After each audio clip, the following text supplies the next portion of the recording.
Slovensko remizovalo s Rumunskom 1:1 a tak skončilo tretie vo svojej základnej skupine.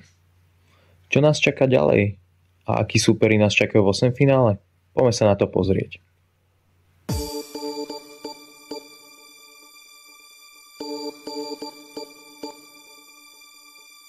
Ešte pred pokračovaním videa vás poprosím o jednu vec.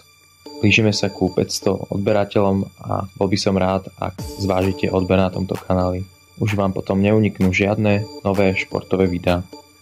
A aká bola hra našich v základnej skupine? Treba určite vypichnúť skvelé šance, či už Šránc, ktorý naozaj vo svojich zápasoch splnil tú svoju streleckú aktivitu, ktorú potvrdil svojimi 2 gólmi, alebo tvorenie hry, ktorú najmä bolo vidieť v pozícii hráča to menom Stano Lobotka.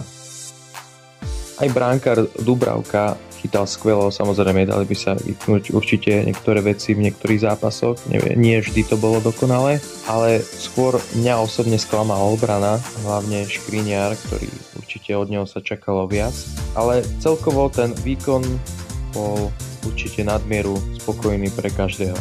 Treba sa teraz sústrediť na jedného z 2 možných súperov. A aký súper nás čaká v 8-finále? V 8-finále budeme hrať proti víťazovi skupiny Anglicku.